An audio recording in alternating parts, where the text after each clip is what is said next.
안녕하세요. 2020년 향린 신앙광자 5번째 시간, 오늘은 성서의 지혜로 가는 길에 대해서 이야기를 하겠습니다. 지난 주일에는 성서를 해석하는 방식에 있어서 하나의 한국 교회에 널리 퍼진 문자주의의 문제에 대해서 말씀드린 바가 있습니다. 근본주의적인 영향을 받는 성서 해석 방식인데요, 그것은 성서에 기록된 문자를 바로 사실로 이해하는 성서 해석이었습니다. 이걸 가리켜서 문자적 사실적인 성서 해석이라고 하겠는데요, 사실 기독교 안에서의 성서를 바라온 신앙의 전통은 그러지 않다는 걸 말씀드렸죠. 기독교 안에서 성서를 해석해온 두 가지 전통은, 하나는 역사적 해석의 방식이 있고 다른 하나는 은유적 해석의 방식이 있다고 말씀드린 바 있습니다. 역사적 해석이라는 것은 성서가 가지고 있는 역사적인 배경이나 본문의 내용에 관한 연구라 하겠고요, 은유적 해석이라는 것은 문자 그 너머에 있는 영적 의미를 깊이 보고자 하는 성서 해석입니다.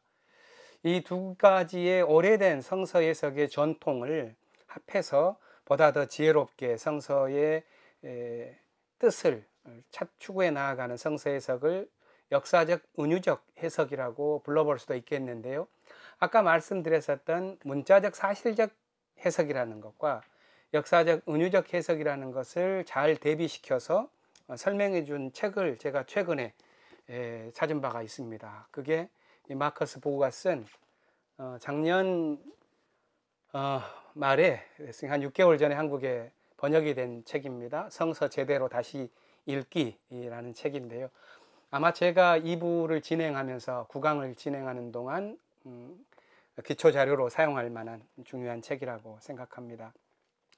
오늘은 우리가 제대로 성서의 지혜를 얻기 위해서는 역사적, 은유적 해석의 방식으로 읽는 것이 좋다 하는 점에 대해서 말씀드릴 텐데요, 세 가지 단계로 나눠볼 수가 있겠습니다.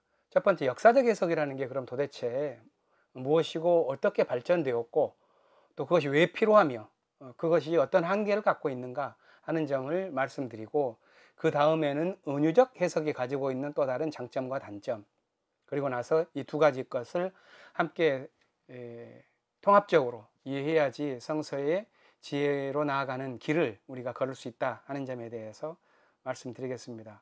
그렇다면 먼저 역사적 성서 해석에 대해서 이야기를 해보도록 하겠습니다. 제가 소개하고자 하는 것은 많은 역사적 성서 해석의 방식이 있겠는데, 그 가운데 대표적인 4가지를 먼저 말씀드리고자 하는데요, 하나는 본문 비평이고, 두 번째는 자료 비평, 세 번째는 양식 비평, 네 번째는 편집 비평에 대해서 말씀드리겠습니다.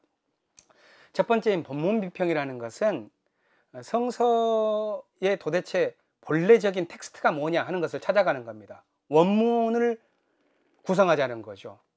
이게 의아하게 들릴 수 있을 겁니다. 왜냐하면 원래 성서에 본래 책이 있고 거기서부터 다 파생된 게 아니겠느냐 이렇게 생각하시겠는데, 사실 우리와 같은 오늘 현대와 같은 그런 출판 방식이 아니었기 때문에 과거에는 원문의 존재가 참 어려웠습니다, 찾기가. 예를 들어서 성서가 기록되어지기 시작하던 시기에 있는 그리스의 유명한 작품 호모의 일리어드를 예로 든다면 원문이 뭔지를 알 수가 없죠. 다만 현존하는 사본들이 한 600개가 있다고 하는데, 그 600개 가운데에서 호모가 진실로 쓴 그 본래 내용이 무엇이겠는가 하는 걸 찾아가는 아주 지난한 과정이 있습니다. 이와 비슷하게 히브리어로 쓰여진 구약성경, 그리고 헬라어로 쓰여진 신약성경은 방대한 사본들이 있습니다. 히브리어의 사본들은 약 900여 종, 헬라어로 쓰여진 사본들은 6천여 종이 있다고 그러는데, 이 가운데서 도대체 어떤 것이 진정성이 있느냐, 그래서 원문을 구성을 해나가는 아주 길고도 복잡한 과정이 바로 본문 비평이라고 하겠습니다. 사진으로 지금 보여드리고 있는 이게 파피루스 46번이라고 하는데요, 이게 대체적으로 굉장히 초기 사본으로 알려진 헬라어 사본입니다. 이게 175년에서 225년경에 있는 사진인데요, 여러 곳에서 볼 수 있는 사본을 하나 제가 따와 봤습니다. 이런 방식으로 되어 있는 사본들 가운데에서 원문을 찾아가는 건데요, 이게 쉽지가 않습니다. 왜냐하면 각 사본들마다 변형되어진 단어들이 너무나 많기 때문에 그렇습니다. 성서 안에서 변형되어서 서로 다른 단어가 이 사본들을 비교해 볼 때 약 30만 단어가 된다고 학자들은 말합니다. 왜 이렇게 30만 단어나 되는 변형된 단어가 많냐 하면은 당시에는 인쇄 기술이 없었기 때문에 필사하는 과정에서 불가피한 오류가 발생했을 수가 있습니다. 요즘과 같이 글을 대부분 읽는 시대가 아니었고, 당시에는 이 대피라는 사람들이 다 글을 아는 사람만이 아니라 문맹자도 심지어 있기도 했습니다. 그러다 보니까 모양대로만 이렇게 하다 보니까 의도적인 것이 아니라 할지라도 복사본을 제작하는 과정에서 문제가 생기기도 했고요. 또 때로는 정치적인 상황이 좋지 않았을 때 종교적인 검열을 피하기 위해서 의도적으로 잘못 기록하거나 바꾼 그런 흔적들도 많이 있습니다. 그렇기 때문에 이 본문 비평이라는 작업이 굉장히 중요한데요. 제일 처음에 여러 사본들을 비교해서 가장 원문에 가까운 성서의 내용을 추려내는 작업이 바로 이 본문 비평입니다. 본문 비평이 지난 다음에 또 더 필요한 게 있습니다. 그게 뭐냐면 두 번째는 자료 비평입니다. 성서 안에 있는 여러 자료들, 소스들, 이것이 가지고 있는 성격과 구조에 대한 연구인데요. 이게 왜 필요하냐 하면은 우리가 성서 이야기를 차분하게 읽다 보면 거기에 자료들마다 차이가 있다는 것을 느낍니다. 아니, 거꾸로 말할 수가 있겠네요. 성서를 읽다 보면 처음에 이렇게 말했는데 왜 여기서는 이렇게 말하지? 이런 차이가 왜 나는 거야? 하는 물음을 갖다 보니까 이건 서로 사용하는 자료가 다른 거 아니겠느냐 하는 결론에 이르렀다고 볼 수가 있습니다. 예를 들어서 우리 한글로 번역되어진 성경을 보면 잘 알 수가 없는데요. 하나님에 대한 이름을 보면 어쩔 때는 하나님 이렇게 번역하고 때로는 주님 이렇게 번역합니다. 이것에 대한 히브리어 원문을 보면 하나님으로 번역되어진 태초에 하나님이 창조하셨다 이렇게 하면은 거기서는 엘로힘이라고 되어 있죠. 나중에 모세가 하나님께 이름을 물을 때 하나님은 야훼라고 그러시지요. 이런 면에서 우리 세번역 성서에서는 하나님은 엘로힘을 번역한 것이고 주님은 야훼를 번역한 것이기도 합니다. 이런 중요한 하나님에 대한 이름뿐만이 아니라 많은 점에서 자료가 다르다는 것들이 발견돼요. 특히 창세기를 보면은 1장에서는 창조의 이야기와 2장에 있는 창조의 이야기가 다르죠. 왜 이런 차이가 생길까요? 이건 역시도 자료의 차이입니다. 노아의 홍수를 곰곰이 보면은 여러 가지 세밀한 어떤 반복과 차이가 있다는 것을 느끼기도 합니다. 이런 자료들의 차이들을 보면서 그 성격과 구조를 찾아가는 것이 있겠고요. 다른 한편에서는 복음서의 내용 역시 그렇습니다. 성서의 이야기는 서로 출처가 다른 자료들이 섞여서 구성된 것이라는 사실을 이 자료 비평을 통해서 발견하는데요. 이 자료 비평을 통해서 얻은 두 가지 중요한 결론, 100년이 넘도록 우리가 성서를 이해하는데 이 자료 비평을 통해서 우리가 성서를 해석하는데 참고하고 있는 가설을 두 가지를 말씀드리겠습니다. 하나는 오경에 관한 것이고 다른 하나는 복음서에 관한 것입니다. 약 100년 전에 돌아가신 분이니까 벌써 100년 전에 이런 가설이 생겼겠죠. 벨하우젠이라고 하는 구약 성서학자는 모세 오경에 대한 연구를 통해서 그 이전까지는 오경을 모세가 쓴 것으로 알고 있었는데 아니다. 오경은 서로 다른 연대에서 기록된 4가지의 자료가 섞여서 아주 후대에 편집된 것이다 하는 결론에 이릅니다. 이게 기원전 10세기에서부터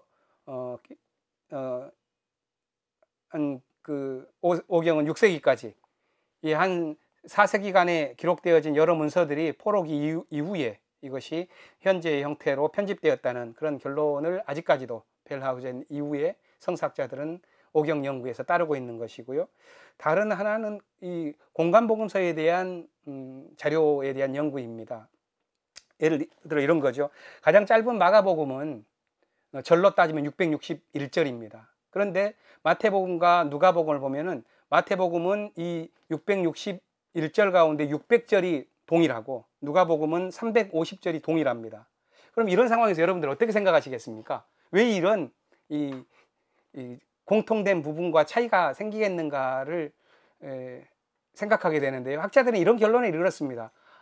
원래 이야기 복음서라고 하는 마가복음이 있었고, 이 마가복음을 가지고 참고로 해서 그 이후에 마태 공동체가 마태복음을 짓고 누가 공동체가 누가복음을 지은 게 아니겠는가, 이렇게 생각하는 거죠. 그래서 원 자료로서 마가복음이 있다는 것을 생각합니다. 근데 조금 더 나아가 가지고 이렇게 볼 수가 있습니다. 마태복음과 누가복음에서 공통된 예수님의 말씀이 있는데 이건 그들이 사용했었던 마가복음에는 없습니다. 그러면 왜 이런 현상이 생기는가를 물었겠죠. 그럴 때 결론에 이른 것이, 지금은 소실되었지만 마태와 누가가 함께 공동으로 사용했던 예수님의 어록을 모은 어록복음집이 있지 않았을까, 이것을 가리켜서 학자들은 Q복음서라고 부릅니다. 그게 있었을 것이다, 이렇게 추정을 하게 하는 것이죠. 그래서 이 공간복음서라고 하는 이 세 복음서가 구성되어질 때 여기는 가장 기본이 되는 두 자료가 있었을 것이다. 하나는 이야기복음서인 마가복음, 그리고 어록복음서인 Q자료, 이게 있었을 것이라고 하는 건데요. 이런 연구들이 성서를 비교하면서 얻어진 차이들을 함께 깊이 연구해 가면서 얻어간 이 자료 비평의 결과이겠고요. 세 번째는 양식 비평이라고 불려지는 건데요. 이 양식 비평은 이런 겁니다. 기록된 이야기, 그 이야기들의 역사적인 배경이 무엇이었을까를 연구하는 겁니다. 이러한 연구가 필요한 이유는 성서가 기록되어졌을 당시를 한번 생각해 보십시오. 어떤 사건이 발생했다 그러면 그 사건을 다큐멘터리처럼 추적하면서 바로 기사로 쓰거나, 누가 이야기를 냈다면 그것을 구두로 받아서 기자회견 때 그걸 받아가지고 쓰는 그런 현대의 기록 방식과는 매우 다릅니다. 성서는 기록 이전에 아주 긴 구전의 시간이 있었습니다. 그런 구전의 기록으로 구전들이 여러 가지 문학 양식으로 성서에 남아 있는데요. 어떤 것은 신화의 형태로, 어떤 것은 설화나 민담이나 산문이나 시 등으로 다양한 문학 형식을 갖고 있습니다. 이것은 이 형식, 이런 문학으로 정착되기 이전에 아주 긴 역사의 구전의 시간을 갖는 것이지요. 예를 들어서 아브라함과 이삭과 야곱에 관한 이야기의 역사적 배경은 기원전 20세기에서부터 16세기 정도라고 추정하는데요. 이것이 현재와 같은 민담 형식으로 짜임새 있는 줄거리를 가지면서 이야기로 정착되기 시작한 것은 기원전 9세기경부터라고 말을 합니다. 그렇다면 이 양식 비평이라는 것은 지금과 같은 이 민담이라고 하는 그 형식, 이 문학 장르를 먼저 분석하면서 그 역사적 배경이 무엇일까, 그래서 본문이 의도적으로 말하고자 하는 것이 무엇일까, 이것을 분석해내는 거죠. 예를 들어서 창세기 내용의 3분의 1에 해당하는 것이 요셉에 관한 설화입니다. 요셉의 설화는 갈등하는 12형제가 결국에는 화해한다는 그런 이야기로 끝나는데요. 이것은 여러 민담들이 엮여서 줄거리가 완성된 시기는 아마 솔로몬 이후에 왕국이 분열된 시기로 추정합니다. 그래서 형제 요셉을 팔았던 이 분열의 범죄, 그지만 극적인 형제 간에 화해한 그런 이야기들이 아마 당시의 사회적인 상황을 반영하고 있을 것이다 라고도 보는 것이죠. 또 대표적인 신약 성서학자였던 루돌프 불트만 같은 경우에는 우리의 복음서 역시도 아까 말씀드렸던 두 자료 못지않게 수많은 구전들이 회람되어진 것들이 초대교회의 필요에 의해서 예배나 교육이나 아니면은 교회의 활동에 대한 변론을 하기 위한 그런 교회적인 필요에 의해서 추후에 기록되었다고 말합니다. 그렇기 때문에 이런 기록이 되어진 그 삶의 자리가 뭐냐, 이것에 대한 물음을 갖고서 깊이 연구해 들어간 게 양식 비평이고, 이런 양식 비평들에서 여러 가지 역사적인 배경에 대한 다양한 연구 방법들이 파생되었죠. 마지막으로 말씀드리고자 하는 건 편집 비평입니다. 이 편집 비평이라는 것은 최종 편집자가 도대체 무슨 의도를 가지고서 지금 현재와 같은 방식으로 남겼을까 하는 것을 연구하는 건데요. 복음서 연구에서 매우 중요합니다. 그건 뭐냐면 아까 마태복음 예를 들어보면 이런 거죠. 마태복음이 사용했었던 자료를 아까 그 자료설에 비교해 본다면은 원래 마태복음의 그 이야기의 줄거리는 마가에서 가져왔다고 할 수가 있고요. 그리고 마태복음에 사용되어진 산상수훈을 포함한 수많은 예수님의 어록 자료들은 또 다른 Q 자료에서 왔겠죠. 그지만 그것 이외에 또 다른 자료들이 있습니다. 그리고 이 자료를 새롭게 배치하는 거나 아니면 마가복음에 있었던 이야기를 조금 수정해서 마태가 인용을 한다거나 하는 이런 최종 현재와 같은 마태의 형식을 보면서 아, 마태는 어떤 의도로 그랬을까, 개인이. 또 그가 속한 공동체는 어떤 필요가 있었을까, 이런 추정을 우리가 하게 됩니다. 이런 것이 편집비평이라고 했는데, 이 편집비평 연구의 선구자라 할 수 있는 귄터 보름캄이라고 하는 학자는 1948년에 이런 마태복음에 있는 이야기 가운데서 8장의 폭풍을 잠잠케 한 일이 그 기사를 분석을 합니다. 거기에서 풍랑 일고 있는 바다에서 제자들이 예수님께 이렇게 말하죠. 마태는 이렇게 말합니다. 주님, 우리를 살려주십시오. 우리가 죽게 되었습니다. 그런데 이 마가에 보면은 마가는 주님이라고 표현하지 않아요. 그러니까 마태는 주님, 헬라어로 키리에 이렇게 말하는데, 원래 마가는 선생님, 우리가 죽게 되었습니다. 선생님이에요. 디다스칼레, 티처 이겁니다. 그리고 누가는 이 마가를 어떻게 인용하냐면은 디다스칼로스라는 선생님이 아니라 조금 더 발전하게 됩니다. 메스터, 영어로 보면 티처가 아니라 메스터인데요. 이것은 에피스타타, 헬라어로 스승님, 우리가 죽게 되었는데요. 이렇게 말하는데, 마태는 훨씬 더 극존칭을 사용하죠. 주님, 키리에, 이렇게 표현하는데 왜 이런 일을 했을까? 마지막 마태는 편집에서 어떤 고려를 했을까를 할 때 이 귄터 보름캄은 아마 마태가 주님이라고 표현한 것은 예수님의 신적인 권위를 말하면서 제자들이 자신들의 제자도 이것을 고백하려고 하는 것이 아니었겠느냐, 이렇게 그 논문에서 주장을 하는 거죠. 이렇게 편집자의 의도를 최종 이 기록된 형태를 가지고서 보는 것이 이 편집비평이라 하겠는데요. 우리가 잘 알고 있는 또 차이가 있죠. 마태복음에서는 부활하신 예수님께서 만날 곳은 갈릴리다 이러는데, 누가복음에서는 예루살렘에서 만나지요. 이건 역시도 마태와 누가 저자가 속한 공동체의 관심과 특징을 엿볼 수 있는 대목이라고 봅니다. 이렇게 제가 본문 비평, 자료 비평, 그리고 양식 비평, 편집 비평 네 가지 방식을 살펴보았는데요. 그럼 이런 역사 비평들이 왜 필요한지 한번 묶어서 한번 생각해 보겠습니다.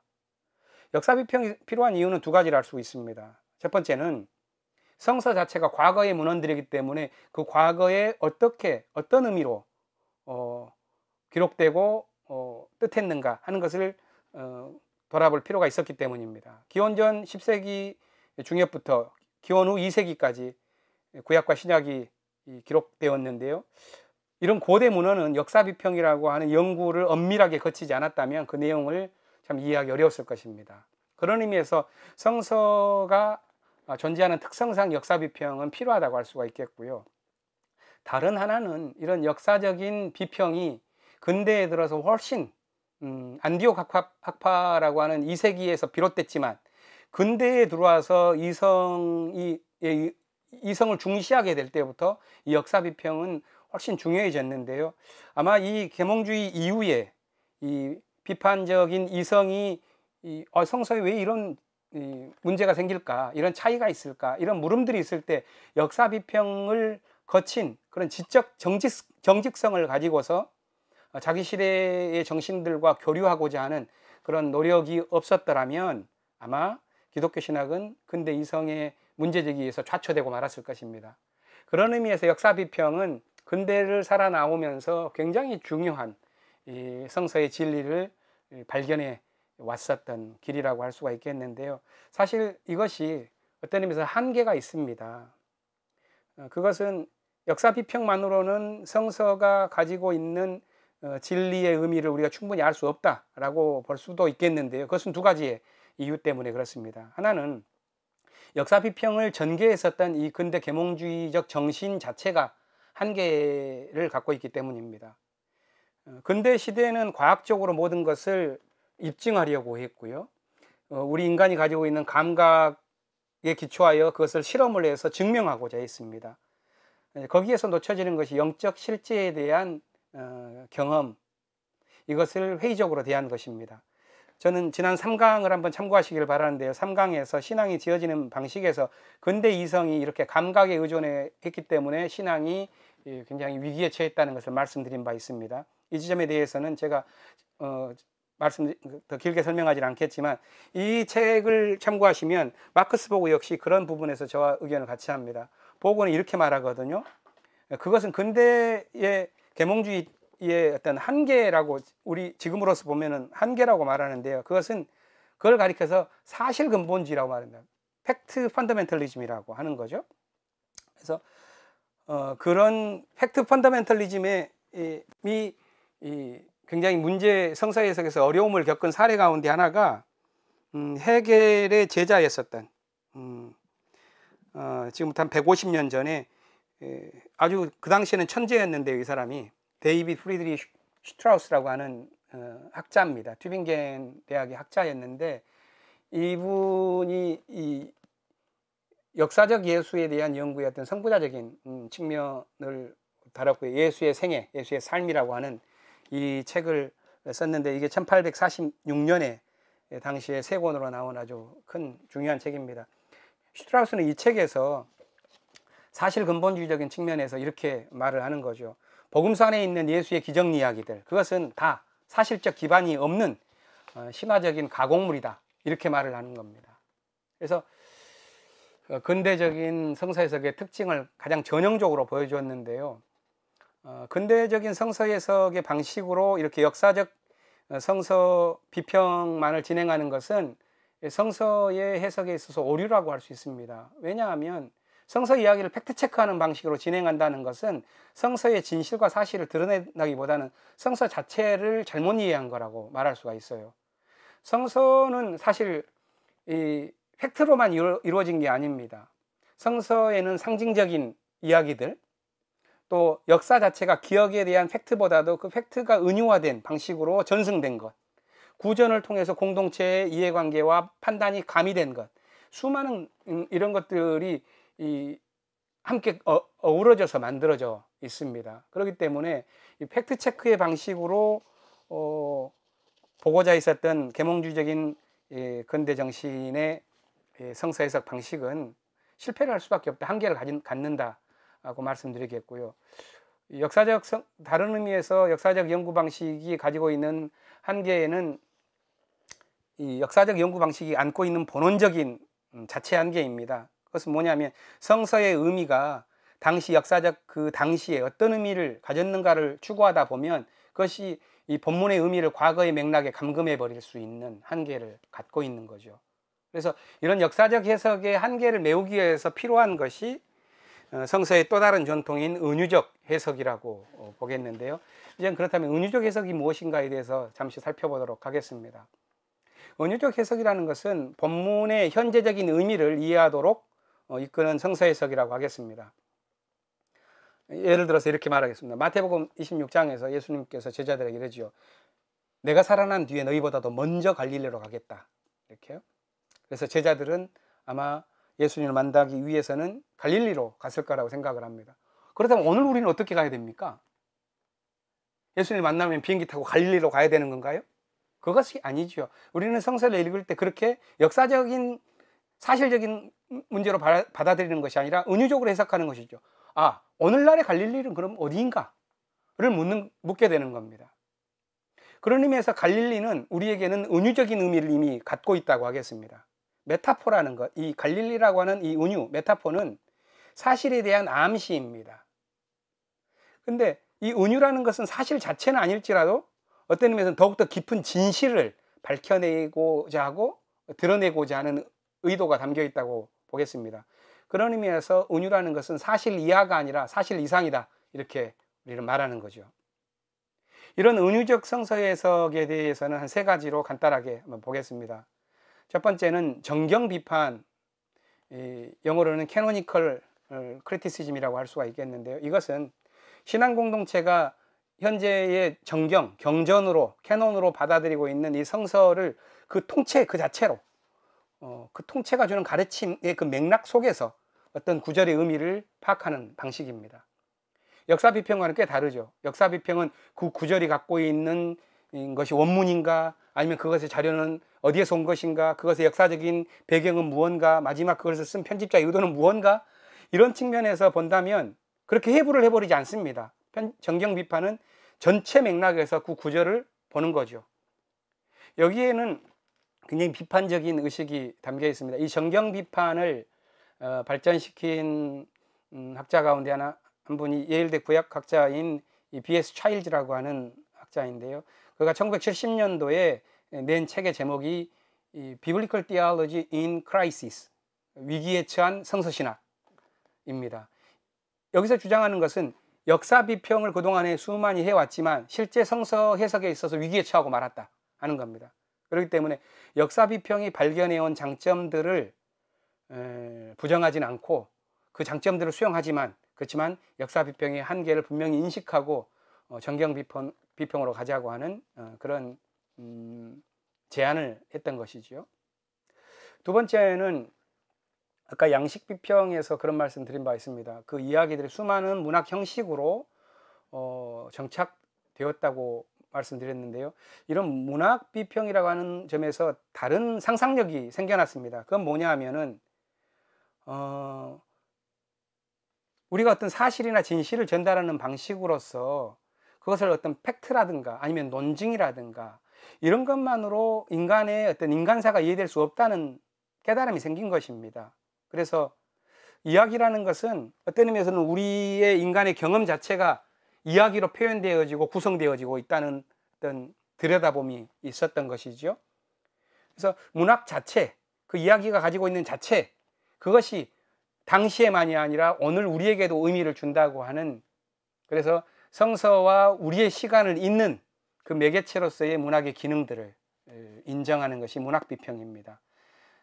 문학 비평이라고도 말하겠고, 거기 세부적으로 나오는 어떤 여러 갈래 중에서 이야기 신학 들어보셨을지 모르겠는데 그것도 이런 갈래에서 나오게 되는 것이죠. 그래서 본문이 문학으로서 어떤 기능을 갖고 있는가, 여전히 그것이 이야기로서 오늘 우리의 삶에 뭘 들려주는가, 이걸 찾아보는 것입니다.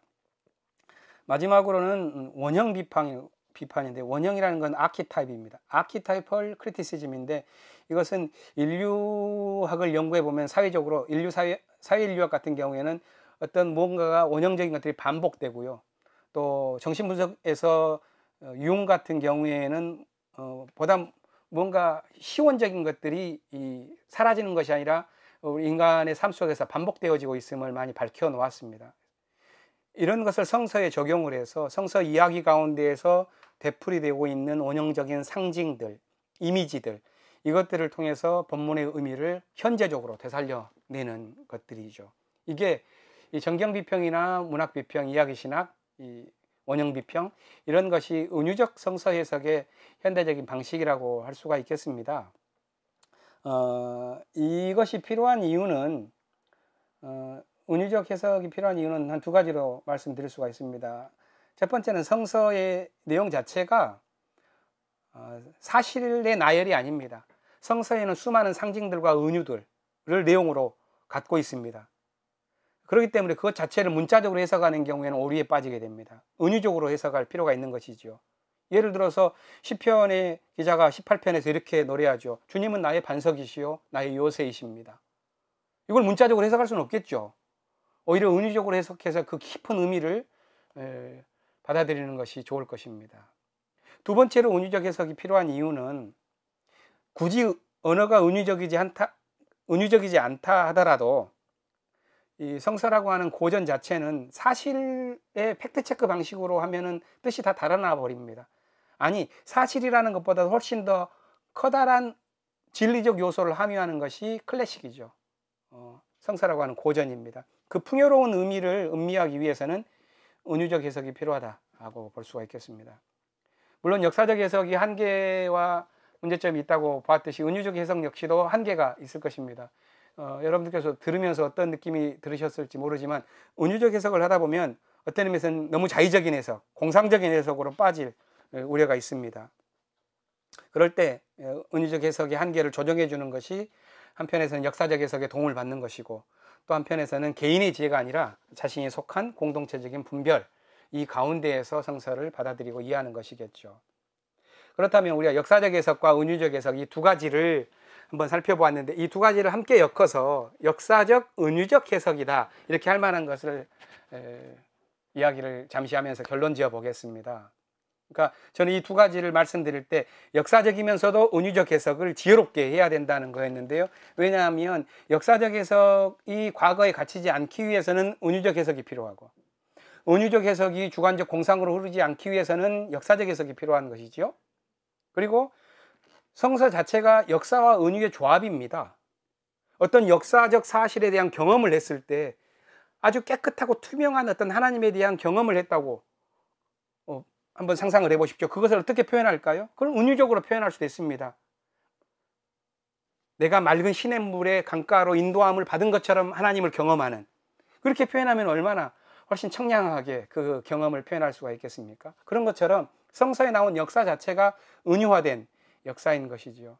분명히 역사적으로 어떤 일부 사건이 발생했기 때문에 그것이 무엇이었을까 하면서 추구해가는 역사적인 성서 해석이 필요하겠지만, 그것에 관한 기억을 가진 공동체가 보존된 과정과 오늘에 있는 그 의미를 다 살펴보기 위해서는 역사적이면서도 은유적인 성서 해석이 잘 결합되어진 것들이 필요합니다.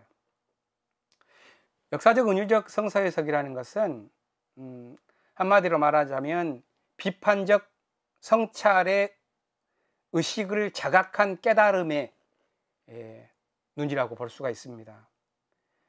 해석학의 어떤 관점이 발달해 나아가는 3단계를 이렇게 볼 수가 있거든요. 하나는 제1의 순진한 눈입니다. 그것은 비판적 안목이 없는 눈이죠. 이것은 현실에 갇힌 사고를 낳습니다. 그런데 여기에 비판적인 안목을 가지고 성찰을 하다 보면 사실을 추구하게 됩니다.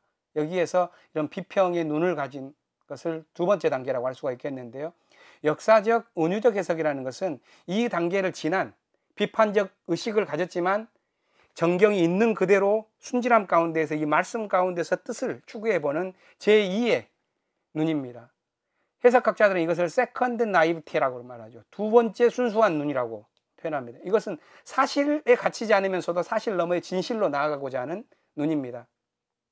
그럼 성서 해석을 이 두 번째 순진함을 가진 눈으로 어떻게 볼 것인가? 그 지름길이 뭘까? 이걸 저에게 요구하신다면 지름길은 없다, 이렇게 말씀드릴 수밖에 없습니다. 자신의 창조적인 신앙의 삶이 지어지는 만큼 성서는 훨씬 더 깊이 있게 넓게 우리에게 열릴 것이라고 봅니다. 그러나 그게 완전히 불가능하다고 저는 보지 않습니다. 사실 너머의 진실로 오늘 우리 시대에 우리를 이끌어가는 성서의 말씀, 그것을 경험하기 위해서는 오늘날의 여러 가지 새로운 성서 해석들이 제한되고 있죠. 그 가운데 한 3가지만 말씀드리고 오늘 이 성서의 지혜로 가는 길을 마치고자 합니다.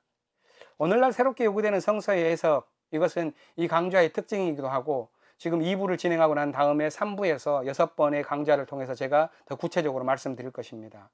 그것은 3가지의 것입니다. 첫 번째는 사회 비평이라고 할 수가 있는데요. 우리가 살아가고 있는 사회 속에서 진행되고 있는 정의의 관점, 평화의 관점, 이러한 관심사를 가지고서 성서를 들여다보는 것입니다. 그랬을 때 성서 안에 있는 무궁무진한 정의와 평화의 사상들이 우리의 마음으로 다가올 것이고, 이 성서의 가르침을 가지고서 사회를 또한 해석하고 살아가는 것이죠. 그게 첫 번째 사회 비평이라면, 두 번째는 탈근대주의적인 해석이라고 말할 수가 있습니다. 포스트 모던 크리티시즘이라고 학자들은 말하는데요. 이 탈근대적인 해석이라는 것은 근대 이성의 독선, 개인주의적인 성격, 승리주의적인 요소, 이것들을 극복해 가기 위한 의식적인 노력입니다. 그래서 보다 더 관계적인 방식으로, 생태적인 방식으로, 공동체적인 관심사로서 성서를 읽고 성서가 가지고 있는 그 풍요로운 경험들을 또 갖고서 그 가르침으로 우리 시대를 살아가는 거죠. 세 번째는 페미니즘의 성서 해석입니다. 성서 안에는 정말로 수많은 남성 중심적인 언어들이 있죠. 가부장적인 당시의 문화적인 요소들이 있고요. 이것을 그대로 사실 그대로 받으면서 오늘 우리 시대에 적용한다면 성서는 낡은 것이 되고 말 것입니다. 성서의 가르침을 보다 더 평등하고 성의 평등과 해방의 관점에서 읽을 수 있고, 보다 더 깊이 있는 성서의 진실을 우리가 배울 수가 있다면 우리 시대를 훨씬 더 풍요롭게 살아갈 수 있을 것이라고 봅니다. 저는 그것이 오늘 우리 시대를 살아가라고 말하는 성서의 진리의 외침이 아니겠는가 보고, 그렇게 새로운 관점으로 성서를 읽어나가는 훈련 또한 필요하다고 하겠습니다. 자, 오늘은 성서의 지혜로 가는 길이라는 제목으로 말씀을 전했는데요. 들으시면서 궁금하신 질문들이 있으면 또 전해주시기 바랍니다. 들어주셔서 매우 감사합니다.